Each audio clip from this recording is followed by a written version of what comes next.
Media ప్రతినిధులందరికీ ధన్యవాదాలు. నిన్నటి దినము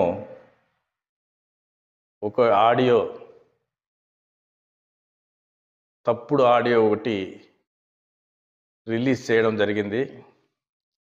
అందులో ఒక వ్యక్తి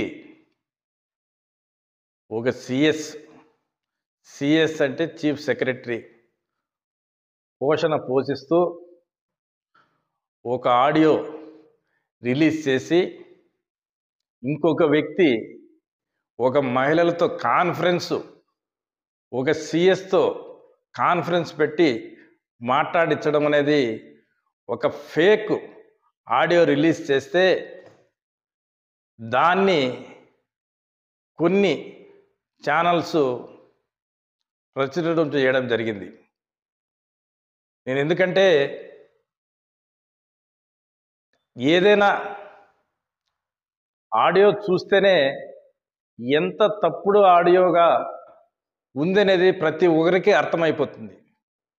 ఒక చీఫ్ సెక్రటరీ ఏంది, ఒక కాన్ఫరెన్స్ కాల్ తీసుకునేది ఏంది, ఒక మహిళతో దాదాపు 20 నిమిషాలు మాట్లాడడం ఏంది, ఇవన్నీ కూడా చూస్తూ ఉంటే కేవలము తెలుగుదేశం పార్టీలోనే కొంతమంది కోట్లుగా తయారయ్యి వైసీపీ వాళ్ళతో కుమ్ముకైపోయి కొంతమంది మీద ఒక పథకం ప్రకారము బురద జల్లే కార్యక్రమం అని చెప్పి పూర్తిగా దీంట్లో అర్థమవుతోంది.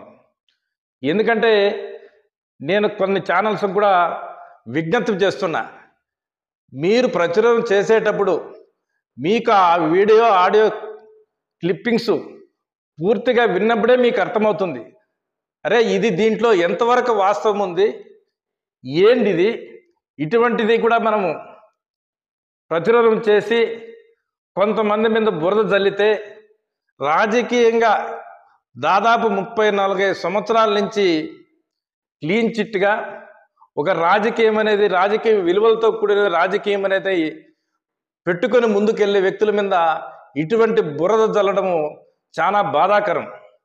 ఎందుకంటే రాజకీయాలు చేశాం, 35 సంవత్సరాలు మా తండ్రి గారు మా తాతగారి కాడి నుంచి రాజకీయాలు చేసినాం. ఎంతవరకు రాజకీయాల విలువలతో కూడా రాజకీయాలు చేసినాం, కానీ ఇటువంటి సోషల్ మీడియాలో వచ్చే వార్తలను, ఇటువంటి ఫేక్ ఆడియోలను, ఇటువంటి మీద బురద జల్లడం అయితే చాలా బాధాకరం. అందుకే నేను చెప్తున్నా, దయ ఉంచి అన్ని ఛానల్స్కు చెప్తున్నా, ఒక్కసారి ప్రచురణ చేసేసిన తర్వాత తిరిగి ఆ బాధ పూడ్చుకోవాలంటే అది చాలా అసాధ్యమైన పని. అందుకని ఇటువంటి తప్పుడు వార్తలను ప్రచురణ చేసేటప్పుడు మమ్మల్ని కూడా ఈ మాదిరి ఏది అనేది ఒక వివరణ అడిగితే దాన్ని పూర్తిగా అది వాస్తవం అనేది కాదు మీకు మీ దృష్టికి తీసుకొస్తాం. ఇది పూర్తిగా ఒక వ్యక్తి, ఆ వ్యక్తి అనేది ఎవరు, ఆ సిఎస్గా యాక్ట్ చేసిన వ్యక్తి ఎవరు అనేది కూడా పూర్తిగా ఒక గంటల్లో చెప్పేయచ్చు.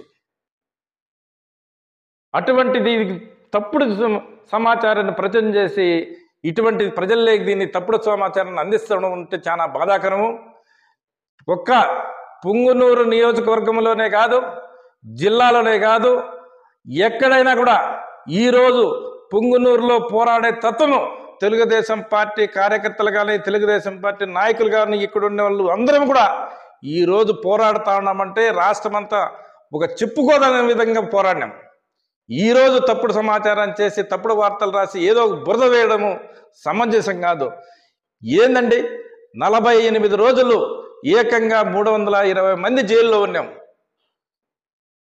ఒకే వ్యక్తి మీద ఒకే సెక్షన్లో ఒకే ఇన్సిడెంట్లో 7 ఎఫ్ఐఆర్లు కట్టి A1 ముద్దాయిగా 307లో కేసులు పెట్టి లోపలేసిన ఈ రాష్ట్రంలో, ఈ దేశ చరిత్రలో కూడా ఎక్కడా లేదు. అటువంటి వ్యక్తులము ఈరోజు మీరు బురద జల్లుతా ఉన్నారంటే ఎంత బాధ వేస్తూ ఉందంటే అంత బాధాకరం. అటువంటి వారిని తెలుగుదేశం పార్టీలోనైనా ఉన్ని వాళ్ళు వైసీపీకి కోవట్లైనా కూడా వాళ్ళని పార్టీ పరంగా హైకమాండ్ దృష్టికి తీసుకెళ్తాం, మా నాయకుడి దృష్టికి వెళ్తాం, తీసుకెళ్లి వాళ్ళ కఠినంగా శిక్షించే విధంగా చర్యలు చేపడతాము. అదేవిధంగా ఈ నిన్నటి దినమే నేను ఎస్పీ గారు నోటీసులో కూడా పెట్టినాము, దీని మీద తగిన చర్యలు తీసుకోవాలా, దీంట్లో ఎవరెవరు దీంట్లో ఉండారు నిగ్గు తేల్చాలని చెప్పి కూడా నేను ఎస్పీ గారికి కూడా నోటీసులో పెట్టడం జరిగింది. ఇవన్నీ కూడా త్వరలోనే 2-3 రోజుల్లోనే పూర్తిగా వాళ్ళు చేసిన తప్పుడు ఆడియో కూడా బయటకు వస్తుందని చెప్పి తెలియజేసుకుంటూ, ఇటువంటి కార్యక్రమాలు ఏదైనా కఠినంగా తెలుగుదేశం పార్టీ శిక్షిస్తుంది. ఇటువంటి తప్పుడు ఆడియోలు వీడియోలు చేసిన ఎవరినైనా కూడా కఠినంగా వ్యవహరించి వాళ్ళ మీద చర్యలు తీసుకుంటుందని ఆశిస్తూ సెలవు తీసుకుంటున్నాను. జై హింద్, జై చంద్రబాబు నాయుడు, జై లోకేష్ బాబు.